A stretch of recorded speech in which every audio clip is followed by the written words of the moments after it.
welcome to Stories for Wonderful Children. I'm Dan Wendelin, your host and storyteller. For many years, I improvised a new bedtime story for my children every night. Now, with their permission, I'm sharing the recordings of the best of those stories with you.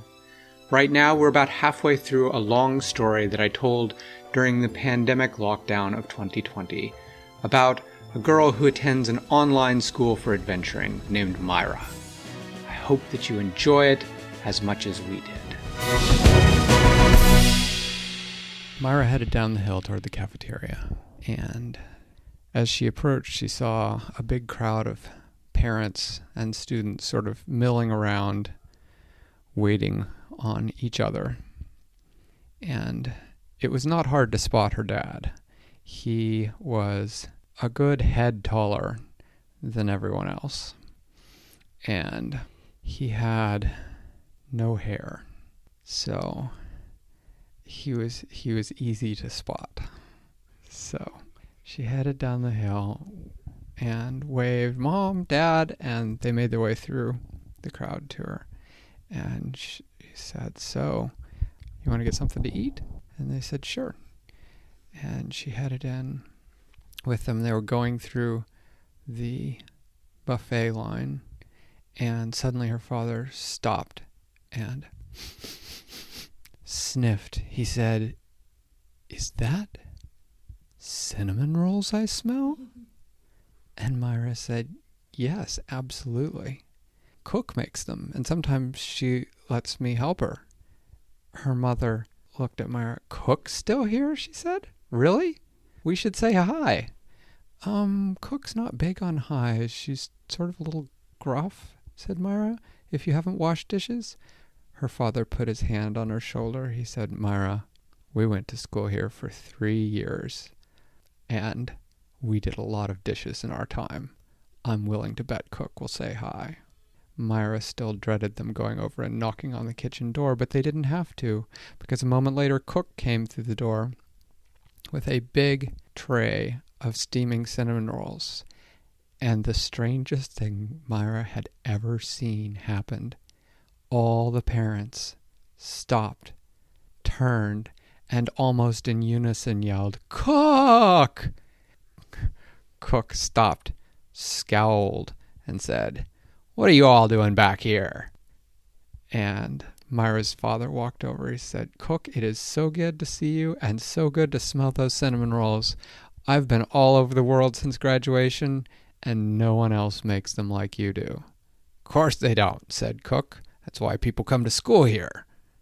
"Well," said Myra's mother, "that and the training, right?" "Get training lots of places," said Cook. "It's all about the cinnamon rolls."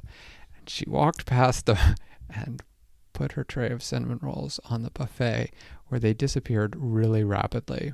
Cook disappeared also back into the kitchen with a muttered, "I'll be back with more," over her shoulder as she went.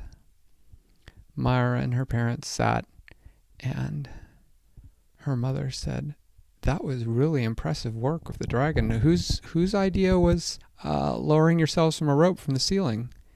That was me," said Myra, "but it was a team effort. I didn't even know if there was a rope. That was Chelsea found it." "Well," said her father, "you know, I never expected a daughter of mine to be a sneaker, but it looks like you're really getting good at it." "Thanks," said Myra. "So you all are okay with me not being a fighter? See, there was this boy named Corrin, and he's taking fighter classes, and he thought he was going to be a sneaker, and so we talked about teaching each other things, and we have a little bit, but sneaker classes have been so busy, and there's been this whole other thing keeping me busy, just school, you know." And her father said, "Whoa, whoa, whoa, whoa, whoa. Boy?" Myra rolled her eyes. She said, "Dad, it's not like that." Her mother said, "Really?" And Myra said, "Okay, we went out on one sort of maybe date to the tavern, but it wasn't really a date because I didn't say it was a date." And her father said, "Well, clearly we need to add one more thing to the list of to-dos while we're here, which is that I need to meet this boy." As her father was saying this, Myra could see Corrin entering the cafeteria with his parents in tow, she tried to think of a way to tell them to turn and run. But there was no opportunity, and she wasn't really sure whether her parents could read sneaker speech if she tried to finger sign. But it probably would not have done any good anyway, because as they were going through the line, Corrin pointed toward their table, and his mother said something to him, and then looked very carefully at Myra. Myra's heart sank. This was not the part that she had been dreading. She contemplated that sometimes you're worried about entirely the wrong things. She'd been worried about a roommate that had disappeared into a forest. She had been worried that her parents would not accept her for being a sneaker. She had not at all worried that both her parents and Corrin's parents would take a keen interest in them. And so she looked down at her plate and decided that now was the time to take a really big bite of cinnamon roll, which she did, which is why she was still chewing and her mouth was still full of cinnamon roll when Corrin came over to the table with his parents in tow and said, "Mind if we join you?" So Myra just couldn't say no, so she just nodded her head and went, "Mm-hmm," and sort of waved to the seats. Corrin sat down and said, "Hi, you must be Myra's parents. I'm Corrin." And her father said, "Oh, really? I've heard all about you." "Really?" said Corrin. "That's great." "Really?"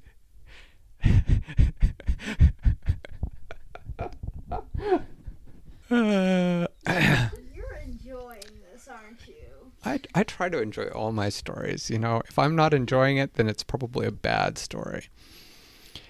Well, sometimes you're enjoying it and it's still a bad story. Okay. Sometimes you're enjoying it because it's a bad story. Yeah. That's accurate. I try to take joy in all of it, but if I'm not enjoying it, then it's definitely a bad story. If I am enjoying it, then it may or may not be. I enjoy stories for many reasons. Okay, so Corrin's mother said, "Well, yes, nice to meet you. I'm Corrin's mother, and you must be Myra." Myra, at this point, had managed to swallow her cinnamon roll, with what she thought was probably an audible gulp. Myra said, "It's a pleasure to meet you. I hear that you've gone on a date with my son," said Corrin's mother. And Corrin said, "Mom, so tell me about yourself," said Corrin's mother. "Well," said Myra, so Corrin and I met on the first day of school when we were both in the line ceremony, and I was sure that I was going to be a fighter because everybody in my family has been a fighter. And Corrin, of course, as I'm sure you know, was sure that he was going to be a sneaker, but we both got selected for the other thing. Maybe the line got mixed up or something, I don't know, but anyway. So at first we thought that we were going to teach each other the stuff that we'd learned in our classes, because anyway, so that's how we got to know each other, and we haven't really taught each other much about what we have in our classes, but we hang out a lot and we're good friends. Oh, Corrin. But we've been on a date, but we're both very busy with our schoolwork. Myra finished. Corrin, I am so sorry. Corrin his face had gone through a surprising number of colors during this monologue from Myra, and Myra was really not sure what to say next. "Well," said Myra's mother brightly, "it's a pleasure meeting you all." Myra decided that now was the time that she needed to say something to rescue this conversation, so she said, "Hey, have I told you all that my roommate is missing?" All the parents turned to look at her. "What do you mean, missing?" said Myra's father. I don't know, just went to the forest a couple days ago and never came back.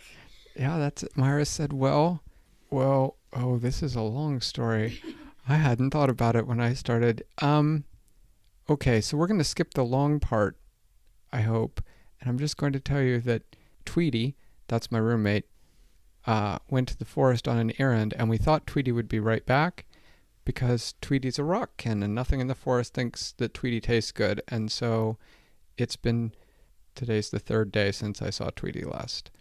And Kisa and a bunch of the third years went and looked for Tweety, and they couldn't find anything, and now I'm really starting to get worried. Corrin said, "So no word at all?" "No," said Myra.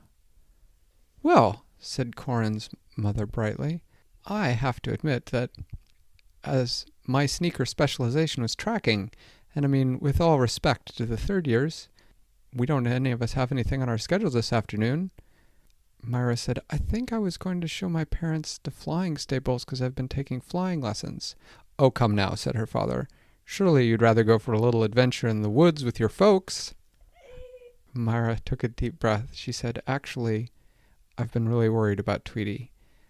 And if you all could do something to help me find Tweety, that would be great." "Excellent," said her father.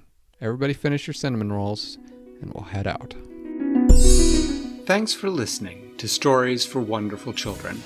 I created today's show, but questions and commentary were supplied by my children. The theme music was written by Brandon Thompson, and our wonderful logo was designed by Silas Wendelin. If you're enjoying the show, please tell someone about it, and leave a review with your podcast provider. You can now subscribe to the show to get extra stories and longer chapters of Myra and the Online School that combine multiple segments into a longer episode. The show's website is storiesforwonderfulchildren.buzzsprout.com.